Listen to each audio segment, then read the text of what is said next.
resonator fabrication. Bali itong D4 ang balak kong gawing body ng resonator.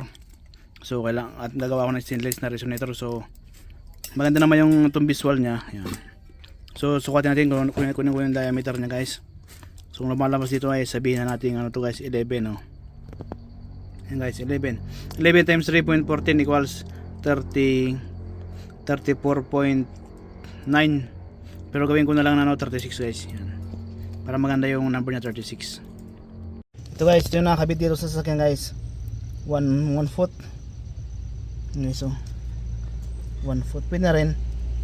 Hindi ko alam kung anong effect ng mas mahaba sa ano, mas maikli. Pero sige, subukan ko muna guys yung ano, 1 foot na lang. Yan guys, medyo gumagabi na guys, pero ito yung stainless na gawin kong ano, resonator. Yan na guys, oh. 1 foot by 36 mm. Ngayon ang lalabas ng ganito guys, itong D4 na ano, tubo. Inisip ko kung paano ko to bibilugin guys. Wala akong mga good quality na ano nito na na tools, kumbaga mano-mano lang guys. Ayan guys, diniskartehan ko na lang. Inipit ko na medyo semi-bilog na guys. Bago ko i-welding para hindi na mahirapan yung welding, para hindi na mabalot pa yung welding.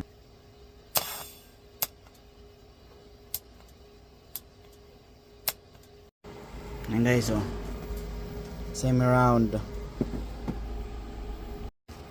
Ayan guys. Okay. Na-weld na guys, oh.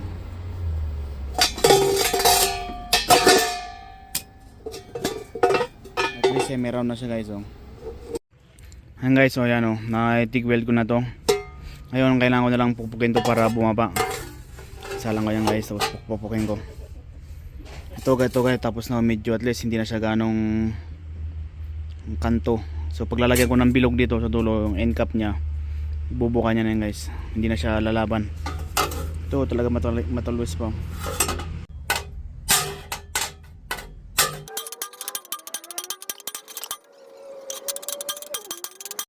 Okay, ito na guys, gagawa na ako ng ito ng flat na dito.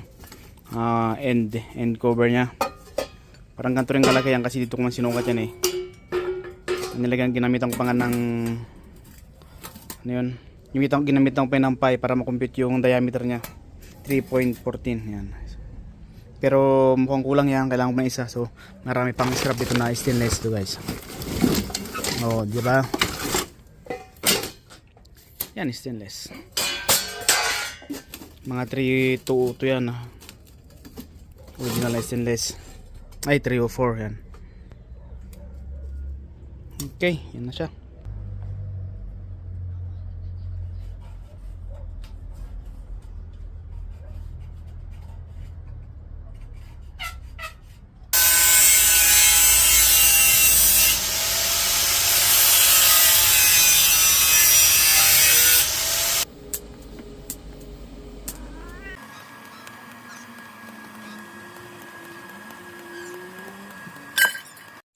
Ayan guys, na-weld ko na itong dalawang resonator. Yung tube nya pa lang guys. Yan o, TIG o. Medyo hindi ganong bilog guys, pero okay na rin. Yan. Ano naman to, practice pa lang guys. Ano pa lang, heartbeat pa lang. Ngayon ang susunod na guys ay bubutasan ko na dito. Tapos gawin ko na yung ano na dyan. Tapos pag hinintay ko yung darating na order ko na fiberglass, na isisiksik ko yan sa loob niya guys, para ano, pampano nya, whatever, hindi ko alam tawag doon guys. Ito na yung meron na kaming scrap dito na 2 metrong ano ito, na pa mga scrap namin na 2 inches guys, 2 inches na stainless 304 pipe yan, dos. Yan guys, sa pasok ito dito, bubutas-butasan ko to yan, tapos lagyan ko ng 6 inches dito na ano, ganang kanggap. Yan guys, ito yung didikit sa exhaust pipe sa papuntang engine. Ito yung papalabas guys.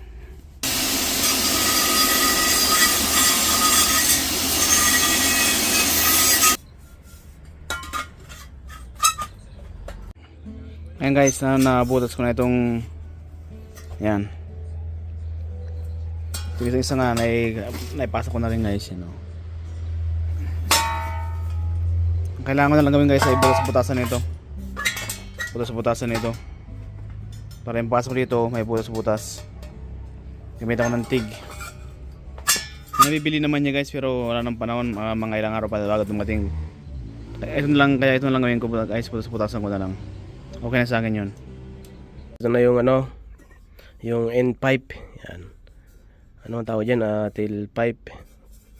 Ginawa ko ganyan, nakita ko lang na design din, mukhang maganda siya guys. Yan. Brum brum brum. Bali na guys, na i-weld na.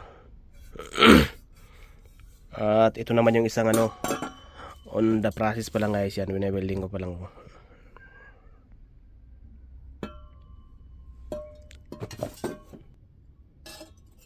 Kasi ito guys, ganyan Ayan.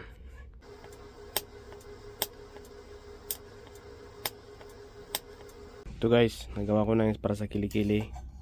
Yan. Oops.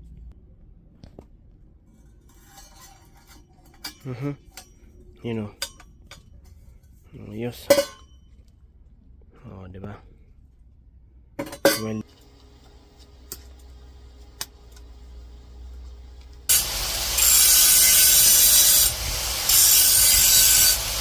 Ayan guys, medyo grinain ko lang konti. Tapos binapping konti. Pero hindi ko na nga ganun papagandahin na ayusin yung mirror finish kasi sa ilalim lang naman sa kanyan. Yan. Pero okay na yan guys. Ayan. Yeah. Brum brum brum brum. Yan guys, minarkaan ko na itong gap na yan guys. Ito. Diyan ko ilalagay itong resonator niya. Yan. Pero kailangan kong butas-butasan muna ito guys. Kasi may butas-butas yung mga resonator eh. Hindi na ako bumili na nabibili sa Lazada na maraming butas.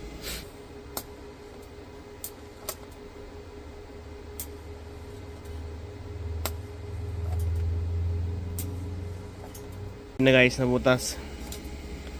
Parang mas madali pa guys yung bumili. Kaya linakihan ko na lang guys kasi matrabaho kong malinitan ko. O ganyan. Pag pinalambot ko na guys yung yung tube, tusukin ko guys. Mabubutas na. Mas madaling bumili guys. Mas mura pa. Yan guys, nabutas-butasan ko na at saka nag-grind ko na rin guys. Pero mukhang pangit guys. Tapos silipin mo sa loob, ang daming bukol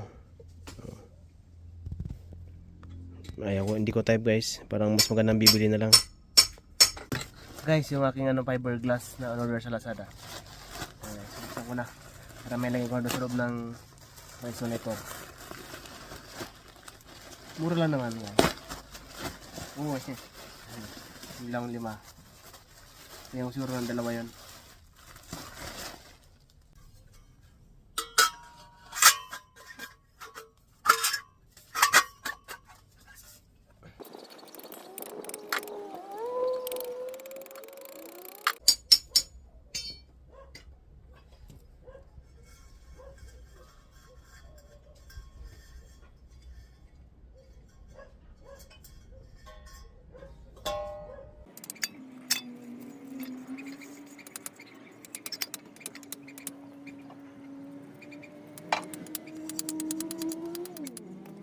Yung lahat ng yung isang pack ng fiberglass, medyo siksik naman na siya.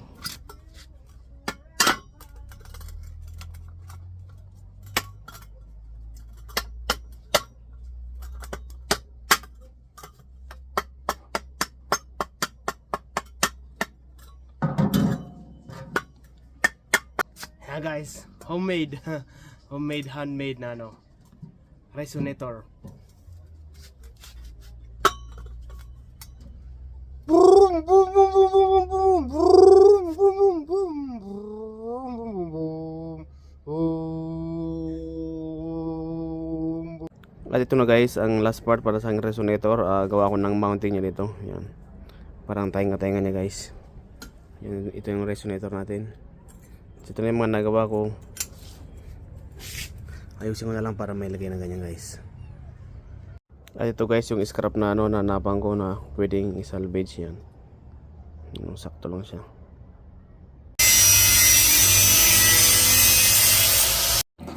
Ngayon guys, itinig welding ko na itong dalawang piraso ng 1.5 na yan Wala kasi ako makapal guys na na makapal na plates para sa stainless para doon dito, kaya pinadudutong ko na rin dalawa guys.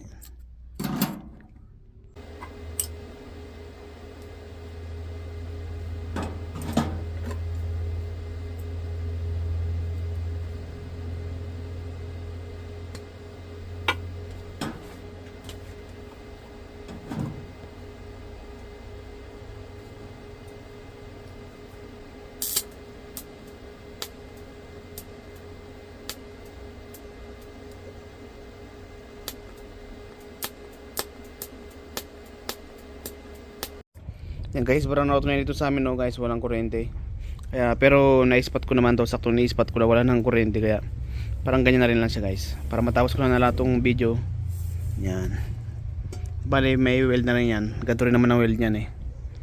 Yan guys. So may ganyan na ang result niya na pagkatapos. Guys.